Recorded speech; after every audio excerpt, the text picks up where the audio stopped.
காட்டூர் என்ற திருக்கோளை அவருக்கு எங்கள் ஊர் பக்கத்தில் தான், நான் வேதாரண்யம் என்னுடைய சொந்த ஊர். ஆனால் உண்மையாக சொல்கிறேன், கலைஞர் அவர்கள் மாதிரி முடிவெடுக்கிறத யாராலும் முடியாது. கலைஞர் மாதிரி முடிவெடுக்கிறத யாராலும் முடியாது. இன்றைக்கி பாருங்கள், அன்னைக்கு புதுக்கோட்டையில் சாந்தின்னு ஒரு பெண்மணி தடகள ஓரத்தில் ஆசியாவில் வெள்ளிப்பதக்கம் வாங்கினாங்க. அந்த அம்மாவுக்கு ஒரு பரிசோதனை நடந்தாங்க. அந்த பரிசோதனை நடத்தும் போது அவங்க ஆண் மாதிரி தெரிகிறாங்க, அவங்களுடைய ஜெண்டரில் பிரச்சனை இருக்குன்ட்டு அந்த பதக்கத்தை பிடிங்கிட்டாங்க. அப்போது கலைஞர் தான் முதலமைச்சராக இருந்தார். 10 லட்சம் ரூபா அனௌன்ஸ் பண்ணாங்க. 10 லட்சம் ரூபா நம்ம தமிழ்நாடு அரசு அந்த சாந்திக்கு அனௌன்ஸ் பண்ணுறதா இருந்தது. கொடுக்கறதுக்கு அனௌன்ஸ் பண்ணியாச்சு.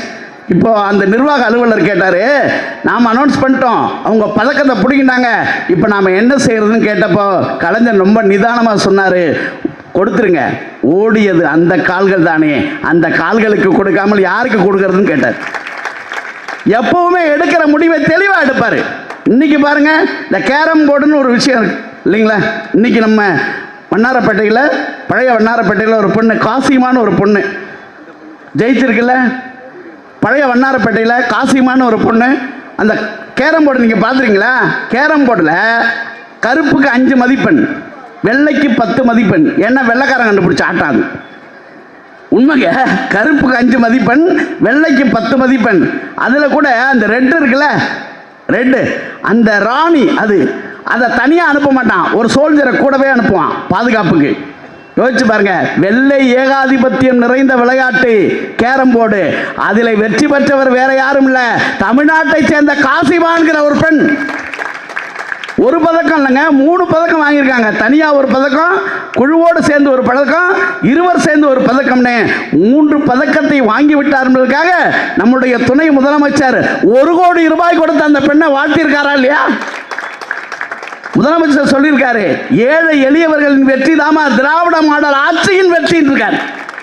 அப்போ நமக்கு தெரியணுமா இல்லையா? இன்னைக்கு என்ன பிரச்சனை தெரியுமா? தமிழ்நாட்டுக்குள்ள அவங்களால ஒன்றும் செய்ய முடியல. அதான் அவங்க பதறாங்க. தமிழ்நாடு எல்லாத்தையும் கண்டுபிடிக்கிற மாநிலமாக இருக்கு. மும்மொழி கொள்கை அப்படின்னு ஒன்று கொண்டு வர்றாங்களா இல்லையா? நம்ம இருமொழி கொள்கையில் ஏற்கனவே வெற்றி பெற்றுட்டோம், மிகப்பெரிய இடத்துல இருக்கோம்.